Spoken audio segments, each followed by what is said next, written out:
Welcome to my channel Python programming video সিরিজের এই ক্লাসে আমি তোমাদের ইটারেটিভ স্টেটমেন্ট থেকে নেস্টেড হোয়াইল লুপ পড়াবো। এর আগের ভিডিওগুলোতে আমি for loop, nested for loop, basic while loop নিয়ে আলোচনা করে এসেছি। তার লিংক আমি ডেসক্রিপশনে দিয়ে রাখবো, তোমরা প্রয়োজনে সেগুলো দেখে নিতে পারো। নেস্টেড হোয়াইল লুপ বলতে কি বুঝি আমরা? যখন একটা লুপ আরো একটা ও লুপের মধ্যে থাকবে তখন সেই লুপকে আমরা বলবো নেস্টেড লুপ। এই ক্ষেত্রে আমরা হোয়াইলকে ইউজ করছি, তাই এটা হচ্ছে একটা হোয়াইল লুপের এক্সাম্পল। কারণ দেখো এখানে এই যে হোয়াইল লুপটা আছে তার আন্ডারে দেখো তার মধ্যে ডিফাইন করা আছে আরেকটা হোয়াইল লুপ। এই ক্ষেত্রে এটা হচ্ছে নেস্টেড হোয়াইল লুপের উদাহরণ। কিভাবে কাজ করে এই লুপটা তো লক্ষ্য করো, এখানে এই যে while n less than equals to 3 এটা হচ্ছে আউটার লুপ এবং while I less than equals to 3 এটা হচ্ছে ইনার লুপ। তার মানে এই যে আউটার লুপ যতক্ষণ ট্রু, তার মানে আউটার লুপের কন্ডিশন যতক্ষণ ট্রু থাকছে ততক্ষণ অবধি ইনার লুপটা কাজ করবে। আউটার লুপ যেই ব্রেক করে যাবে সেই কিন্তু অটোমেটিক্যালি ইনার লুপের মধ্যে আর কন্ট্রোল আসবে না। এবং প্রত্যেক একবার মানে হোয়াইল লুপ এটা একবার যখন ঘুরবে, বেসিক্যালি দেখো সাধারণ জ্ঞান অনুযায়ী যখন এইটাতে আমি ট্রু হয়ে ঢুকলাম, ঢোকার পর এই লাইনটা প্রিন্ট হবে, তারপর i এর ভ্যালু 1 হবে, তারপর গিয়ে দেখো এইখানে হোয়াইল লুপটা ঢুকছে। তার মানে কি এই হোয়াইল লুপটা যখন ঢুকলাম আমি, এইটা কন্টিনিউ করতেই থাকবে যতক্ষণ এই কন্ডিশন ট্রু থাকছে। তো যতক্ষণ এই কন্ডিশন ট্রু থাকছে ততক্ষণ হোয়াইল লুপ কন্টিনিউ চলতেই থাকবে। তো এই লাইনে আসার পর এই হোয়াইল লুপটাতে ঢুকবে এবং এখানে আটকে যাবে এবং এখানে ঘুরতে থাকবে লুপটার মধ্যে। এই লুপটা থেকে ব্রেক হওয়ার পর এই লুপটা নিউ ভ্যালু নিয়ে ঢুকবে, যেটা আউটার লুপ। তাহলে আউটার লুপ একবার ঢুকবে, ইনার লুপ পুরো কাজ করবে, ব্রেক করার পর আবার আউটার লুপ আমরা ঢুকবো কিন্তু নতুন ভ্যালুটাকে নিয়ে। তারপর আবার যখন আমরা ইনার লুপে ঢুকছি তখন ইনার লুপ কিন্তু আবার প্রথম থেকে কাজ করতে শুরু করবে। এই রিলেটেড এক্সাম্পল আমি তোমাদের দেখাচ্ছি, ভালো করে দেখে নাও। while else কিভাবে কাজ করে? i এর ভ্যালু 1 চেক করছি, while i less than 10 মানে i এর ভ্যালু যতক্ষণ 10 এর থেকে কম থাকবে ততক্ষণ এই লুপটা কাজ করবে, এই while ব্লকটা। তো এখানে আমরা প্রিন্ট করাচ্ছি i কে। তো i কে যখন প্রিন্ট করাচ্ছি তখন i এর ভ্যালু কত? 1। এখন তো 1, তো 1 প্রিন্ট হবে, i এর ভ্যালু বেড়ে হবে 2, আবার নেক্সট ভ্যালু 2 হবে এখানে, 2 লেস দেন 10, এটাও ট্রু। ট্রু হলো মানে ঢুকবে, প্রিন্ট করবে এবং i এর ভ্যালু এক বেড়ে যাবে 3 হবে, প্রিন্ট করবে 3 কে, 4 5 6 7 8 9। যখন i এর ভ্যালু 10 হবে 10, তখন 10 লেস দেন 10 ফলস হয়ে যাবে, বেরিয়ে যাবে। বেরিয়ে যাওয়ার পর এইটাকে প্রিন্ট করে চলে যাবে। তাহলে এই লুপটা যখন বেরিয়ে যাবে সেই মুহূর্তে এটাকে প্রিন্ট করিয়ে চলে যাবে। কিন্তু যদি আমি এখানে কন্ডিশন দিয়ে ব্রেক কন্ডিশনকে অ্যাপ্লাই করি, ব্রেককে যদি অ্যাপ্লাই করি তাহলে কিন্তু এলস পার্টের মধ্যে আর ঢুকবে না, ওখান থেকে পুরো লুপটাকে এক্সিট করে যাবে। তো ব্রেক লাগালে এলসের মধ্যে ঢোকে না, ব্রেক নেই সেই ক্ষেত্রে এলসটাকে প্রিন্ট করবে। অবশ্যই 1 থেকে 9 প্রিন্ট করার পর লুপটা ব্রেক করার পর এন্ড অফ হোয়াইল লুপ এটাকে প্রিন্ট করবে। ভালো করে লক্ষ্য করো কিভাবে আমি নেস্টেড লুপকে ইমপ্লিমেন্ট করছি। তার জন্য একটা ভেরিয়েবল নিই i, যার মান হচ্ছে এই মুহূর্তে 1। while i less than or equals two কত? 3। যতক্ষণ i এর মান 3 এর কম বা 3 অবধি থাকবে ততক্ষণ লুপটা কাজ করবে। কি করব আমি? প্রিন্ট করব, প্রিন্ট নিয়ে এইখানে প্রিন্ট করাচ্ছি আউটার লুপ। আর এখানে রাউন্ড কথাটা ইউজ করছি, রাউন্ড একটা কোলন দিয়ে কোড শেষ করে রাউন্ড i, মানে i লুপ কভার ঘুরছে, রাউন্ডটাকে আমি ইটারেশনের জায়গায় ইউজ করছি। নেক্সট আমি এখানে আরেকটা ভেরিয়েবল ডিক্লেয়ার করব, সেটা হলো j ইকুয়ালস টু 1। while দেখো এইটা হচ্ছে নেস্টেড লুপ, কারণ এই while লুপটা দেখো এই লুপের আন্ডারে আমি ডিক্লেয়ার করছি, তাই এটা nested loop. while j less than or equals two 3 তখন এই লুপটা কাজ করবে। কি করবে? প্রিন্ট করবে। প্রিন্ট কাকে করবে? আমি লিখছি ইনার লুপ কোলন দিয়ে আমি এইখানে রাউন্ড, তারপর আমি একটা কোলন দিয়ে কোড শেষ করে লিখছি জে। লক্ষ্য করো জে লুপ আর i লুপের মধ্যে সম্পর্কটা কীভাবে স্থাপন করছি আমি সেটা তোমাদের বোঝাবো। এইখানে আমি জে কে একবারই দিচ্ছি, জে প্লাস ইকুয়ালস টু 1, যে জে এর নেক্সট ভ্যালু হবে 1 বেশি, এবং i এর ভ্যালুটা এখানে বাড়াবো, i প্লাস ইকুয়ালস টু 1, তা i এর ভ্যালু 1 1 করে বাড়বে। আর এখানে কি করবো? Print blank line. তাহলে আমি একটা ব্ল্যাঙ্ক লাইন প্রিন্ট করাচ্ছি। দেখো কোডটা কি করলাম, ভেরি সিম্পল কোড। প্রথমে আইকে 1 দিয়ে ইনিশিয়ালাইজ করালাম, তাহলে 1 লেস দেন 3 ট্রু আছে, প্রিন্ট করলো আউটার লুপ 1। তারপরে চলে এলো জে ইকুয়ালস টু 1, ঠিক আছে, ওয়াইল জে 1 লেস দেন 3 ট্রু, তাহলে প্রিন্ট করলো ইনার লুপ রাউন্ড 1 নিয়ে জেকে এক বাড়িয়ে এখানে আবার ঢুকবে, মানে 2 হবে জে এর ভ্যালু, 2ও কিন্তু 3 থেকে কম, তাহলে প্রিন্ট করবে ইনার লুপ রাউন্ড 2। তারপরে আর জে এর ভ্যালু 3 হবে, 3ও 3 কম বা ইকুয়াল, এটাও ঠিক আছে, তো প্রিন্ট করবে ইনার লুপ রাউন্ড 3। তারপরে জে এর ভ্যালু 4 হবে, সে কিন্তু ব্রেক করে যাবে, যে ব্রেক করবে সে কিন্তু আয়ের ভ্যালুটাকে এক বাড়িয়ে দেবে এবং নতুন লাইনে চলে যাবে, নিয়ে আয়ের নিয়ে ভ্যালু 2 নিয়ে ঢুকবে, 2 লেস দেন 3 ট্রু থাকবে, নিয়ে আবার জেকে 1 করে দেবে, 1 থেকে 2 দুবার লুপটা ঘুরবে, নিয়ে আবার ব্রেক করে যাবে, আয়ের ভ্যালু হবে 3, তখন এই যে লুপটা 1 2 3 3বার ঘুরবে। তার মানে কি, তার মানে হচ্ছে যে আয় একবার ঢুকবো, তারপরে যে 3বার ঘুরবে, আবার আয় একবার ঢুকবো, যে 3বার ঘুরবে, আয় আবার একবার ঢুকবো, যে 3বার ঘুরবে, তাহলে আই লুপটা 3বার ঘুরবে, আর প্রতি একবার আই লুপের জন্য যে লুপ 3বার ঘুরবে, তাহলে এই আই লুপ 3বার ঘুরলেও যে লুপ টোটাল 9বার ঘুরবে। তাহলে আমি এটাকে রান করিয়ে তোমাদের দেখাই, দেখো যে লুপ আমার কতবার ঘুরেছে, 3বার, 3বার 6বার, 3বার 9বার। লক্ষ্য করো, আউটার লুপ রাউন্ড 1 যে লুপ 3বার ঘুরে গেল, রাউন্ড 2 যে 3বার ঘুরলো, রাউন্ড 3 যে 3বার ঘুরলো। এইভাবে কিন্তু নেস্টেড লুপ কাজ করে।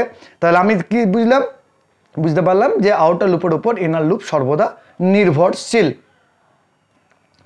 নেক্সট তোমাদের এখান থেকে আমি প্যাটার্ন প্রোগ্রামিং দেখিয়ে দিচ্ছি। তাহলে এইখানে I equals to 1, I less than equals to 5, J equals to 1, J less than equals to 5।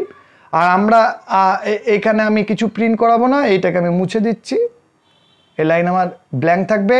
এইখানে আমি শুধুমাত্র জেকে প্রিন্ট করাবো, তাই জেকে রাখছি, বাকিটা ফাঁকা করে দিচ্ছি। এবং যেহেতু এক লাইনে প্রিন্ট করবে, তাই এন্ড ইকুয়ালস কোট লাগিয়ে দিলাম, যাতে এক লাইনে প্রিন্ট করতে পারে যে ভ্যালুগুলোকে। এবার লক্ষ্য করো, আমি যা আছে তাই রাখলাম এবং এটাকে রান করাচ্ছি। রান করার ফলে লক্ষ্য করো এখানে যে কোডটা এলো, দেখতে পেলে কীভাবে 1 2 3 4 5 আমি প্রিন্ট করিয়ে ফেললাম। খুব সহজেই প্যাটার্নটা তৈরি করলাম।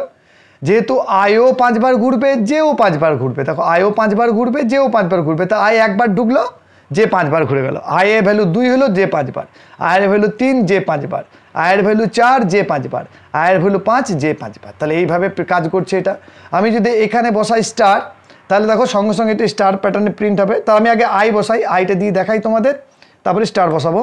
তাহলে আই বসালাম, দেখো 1 1 2 3 4 5 আয়ের কারেন্ট ভ্যালুটা প্রিন্ট করেছে, কিন্তু যেহেতু 5বার ঘুরছে, তাহলে 5বারই আয়ের ভ্যালুটা প্রিন্ট করাচ্ছে। যে 5বার ঘুরছে কিন্তু আয়ের ভ্যালুটাকে প্রিন্ট করাচ্ছে এখানে।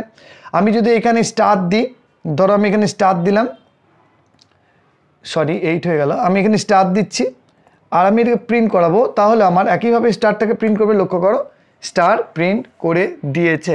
তাহলে আমি যতগুলো খুশি রো প্রিন্ট করাতে পারি। আমি 5 দিয়েছি, 5টা রো প্রিন্ট হয়েছে। আমি চাইলে এখানে 7টা দিতে পারতাম, 7টা রো প্রিন্ট হতো, আর একে আমি 5 রাখতে পারতাম। তা আমি লক্ষ্য করে এবার রান করাচ্ছি, দেখো রো 7টা হয়ে গেছে, কিন্তু ওটা 5টি আছে। যে লুপ 5বারই ঘুরবে, কিন্তু আই লুপ 7বার ঘুরবে, তাই 7বার প্রিন্ট করছে। এইভাবে করতে হবে। নেক্সট তোমাদের আমি দেখাচ্ছি যে এবিসিডি আমি কীভাবে লিখতে পারবো, মানে এবিসিডি দিয়ে আমি প্যাটার্ন কীভাবে তৈরি করতে পারবো। তার জন্য এর ভ্যালুকে আমি কী করলাম, এর ভ্যালুকে ক্যাপিটাল এ মানে 65 বসিয়ে দিলাম। ক্যাপিটাল এর ভ্যালু কত, 65, আর আমি জেকেও 65 করে দিলাম। আর আই লুপ কতক্ষণ চলবে, তা আমি দিলাম 70 অবধি। আর যে লুপ কত দূর চলবে, যে লুপ 70 অবধি। তোমরা হিসাব করে নাও, 65 মানে যদি এ হয়, তাহলে 66 মানে বি, 67 মানে সি, 68 মানে ডি, 69 মানে ই। তাহলে আমি লেস দেন ইকুয়ালস টু করবো না, আমি লেস দেনই করবো। তাহলে আমি ই অবধি প্রিন্ট করাতে চাইছি, তাই 65 থেকে 69 আমি প্রিন্ট করাবো। সিম্পল একবারে, এইগুলো আজকি ভ্যালু। এবার আমি এই লুপটা লাগালাম, আমি স্টারকে প্রিন্ট না করিয়ে এবার আমি প্রিন্ট করাবো কাকে, প্রিন্ট করাবো জেকে। তো জেকে যখনই প্রিন্ট করাবো, জেকে আমি এইভাবে প্রিন্ট করাতে পারবো না, যেহেতু জেকে আমি যেইভাবে প্রিন্ট করাতে 65-এ প্রিন্ট হয়ে যাবে। আমার যে সমতুল্য ক্যারেক্টারটাকে বের করতে হবে, তার জন্য আমি ইউজ করবো ক্যার CHR, ব্র্যাকেটের মধ্যে জেকে ঢুকিয়ে দেবো। তাহলে এইটা কিন্তু এবিসিডি এবার প্রিন্ট করবে। লক্ষ্য করো, আমি রান করাই, দেখো সুন্দরভাবে এবিসিডি হিসাবে প্রিন্ট হয়ে গেল আমার এবিসিডি। এবার যদি আমি এখানে প্রিন্ট করাতাম আইকে, তাহলে আমার এক লাইনে এ, এক লাইনে বি, এক লাইনে সি এভাবে প্রিন্ট হতো। লক্ষ্য করো, A B B C C print হচ্ছে। তো আমি দেখতে পেলাম কীভাবে আমরা অ্যালফাবেটকে প্রিন্ট করাতে পারি। নেক্সট আমি আবার এখানে ঘুরে আসবো, আয়ের ভ্যালুকে আমি করব 5, আয়ের ভ্যালুকে 1 করি, আইকে আমি লেস দেন ইকুয়ালস টু 5 রাখি, লেস দেন ইকুয়ালস 5, জেকে করে দিলাম আমি 1, যে 1, যে লেস দেন ইকুয়ালস টু কত করব, একইভাবে লেস দেন ইকুয়ালস টু 5 করব, বা আমি লেস দেন ইকুয়ালস টু এখানে আই করব, সরি আই এর সঙ্গে কম্পারিজন করে দিচ্ছি কি আমার ট্রায়াঙ্গেল তৈরি হবে। তাহলে যে কত দূর ঘুরবে, আয়ের ভ্যালু ব্যয়ের বর্তমান ভ্যালু যতটা, প্রথমবার আয়ের ভ্যালু 1 তো যেও একবার ঘুরবে, আয়ের ভ্যালু 2 হলে যে দুবার ঘুরবে, আয়ের ভ্যালু 3 হলে যে 3বার ঘুরবে, এইভাবে কিন্তু ঘুরবে। তাহলে আয়ের ম্যাক্সিমাম ভ্যালু কত হতো 5, তাহলে যে লুপ তখনও কিন্তু 5 বার ঘুরবে।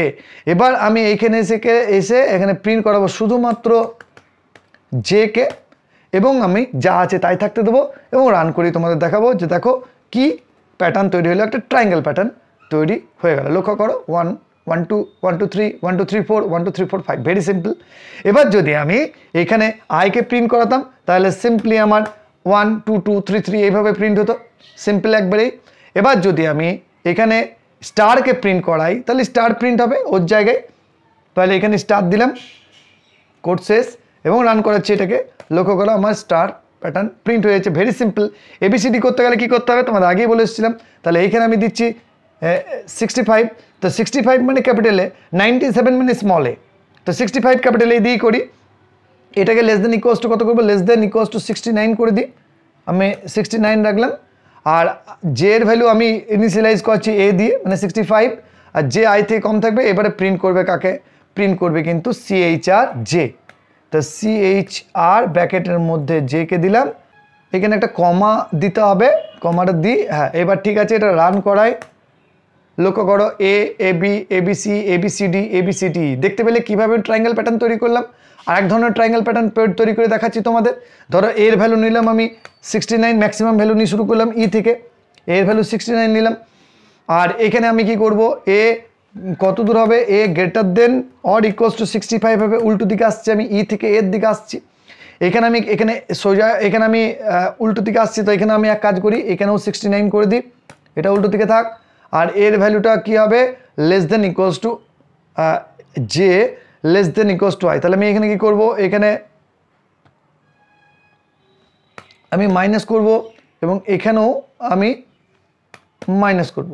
তাহলে J minus equals to 1, J এর ভ্যালু, জে এখন 69 আর জে আই এখন 69 আর জেও এখন 69, তো জে 69 প্রতিবারই থাকবে। তো জে কি হচ্ছে, less than equals to I, তাহলে এটা ভুল হয়ে যাচ্ছে, যে কে আমরা করবো greater than equals to I, যে সবসময় আয়ের থেকে বড় থাকবে। যেহেতু জেও কমছে আয়ও কমছে, তো যে ততক্ষণ ঘুরবে যতক্ষণ আয় আছে। আমি রান করাই এটাকে, হলো ই ইডি ইডিসি ইডিসিবি ইডিসিবিএ, দেখো উল্টো করে প্রিন্ট করলাম, সিম্পল কয়েকটা চেঞ্জ করে। কি করলাম আমি, লক্ষ্য করো এর ভ্যালু 69, যখন এর ভ্যালু 65 বেশি থাকবে তখন রান করবে, তাহলে এর ভ্যালু 69, এটা ট্রু, 65 বেশি। জে এর ভ্যালু 69 মানে ই দিলাম জে এর মধ্যে, বলছি J greater than equals to I, J এর ভ্যালু সবসময় আয়ের থেকে বেশি হবে, তো জে এর ভ্যালু আয়ের থেকে বেশি হলো, তাহলে জে এর ভ্যালু 69, তা এখন আয়ের ভ্যালু 69, তো দুটো ইকুয়াল, ট্রু আছে কন্ডিশন, প্রিন্ট করলাম জে এর ক্যারেক্টার ই কে আর এন্ড করলাম। তাহলে আমি জে কে এক কমিয়ে দিলাম, জে কত হয়ে গেল, জে হয়ে গেলো 68, সে 68 গ্রেটার দেন 69, এখানে ফলস হয়ে গেল, তো বেরিয়ে গেলাম। আয়ের ভ্যালু কত করলাম 68, 68 জে 69, তো 69 68 দুবার ঘুরেছে। তারপরে এ হচ্ছে 67, তো 68 69 69 68 67, তারপরে আবার এক কমে যাবে, তো 67 68 এইভাবে বাড়বে প্রত্যেকটা। তো আমি দেখলাম কিভাবে এই ধরনের প্যাটার্নকে প্রিন্ট করতে হয়। এই জায়গায় যদি আমি আই যে 1 2 3 4 প্রিন্ট করতাম, একইভাবে প্রিন্ট হতো। ফর এক্সাম্পল আমি যদি এখানে দিতাম ধরো 5, এখানে 5 দিলাম, আর এখানে করলাম যে তুমি একের ইকুয়াল বা একের থেকে বেশি হবে, আর এখানে দিলাম আমি জে ইকুয়ালস টু 5, আর একে বললাম তুমি সর্বদা আর বেশি হবে, J greater than equals to 1 করলাম এবং প্রিন্ট করবো শুধুমাত্র জে কে এবং রান করাচ্ছি আমি।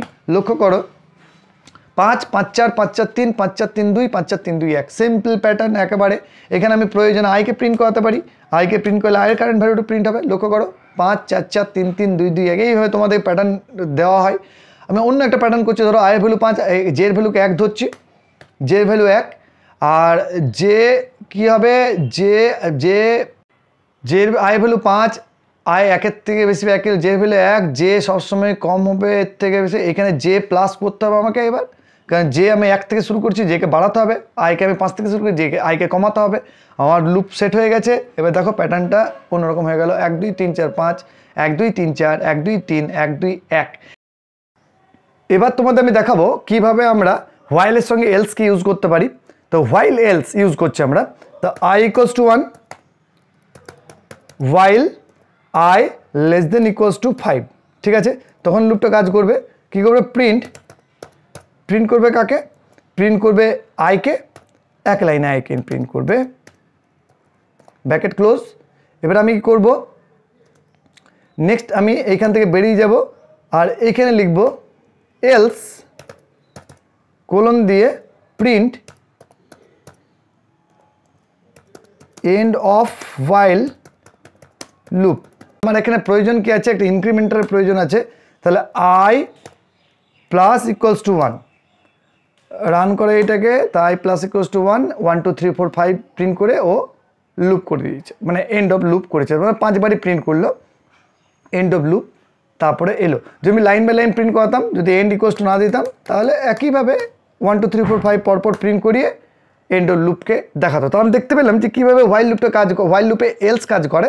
কি করছে এখানে? তার মানে এই কমপ্লিট ইটারেশন কমপ্লিট হওয়ার পরেই কিন্তু এলসকে প্রিন্ট করছে।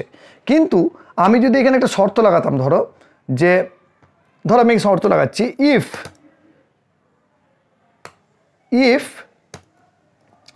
I equals 5, I equals 5 যদি হয় তাহলে ব্রেক করে যাও। আয়ের ভ্যালু যদি 5 হয় তাহলে ব্রেক করে যাও, 5 রাখবো না, আমি 3 রাখি। আয়ের ভ্যালু যদি 3 হয় তাহলে ব্রেক করে যাও। তো লক্ষ্য করো 1 আর 2 প্রিন্ট করার পর আর কিছুই প্রিন্ট করবে না, এমনকি এন্ড অফ while লুপটা প্রিন্ট করবে না। লক্ষ্য করো এন্ড অফ while লুপটা প্রিন্ট করেনি, 3 অবধি প্রিন্ট করেছে। তাহলে আমরা কি শিখলাম যে while এর সঙ্গে লুপ তো খুব সুন্দর কাজ করে যদি ইটারেশন কমপ্লিট হওয়ার পর এলসটাকে প্রিন্ট করে দেয়। কিন্তু যদি ব্রেক স্টেটমেন্ট আমরা ইউজ করি তাহলে কিন্তু আর এলস পার্টটা ইউজ হয় না, মানে এলস পার্টটা এক্সিকিউট হয় না।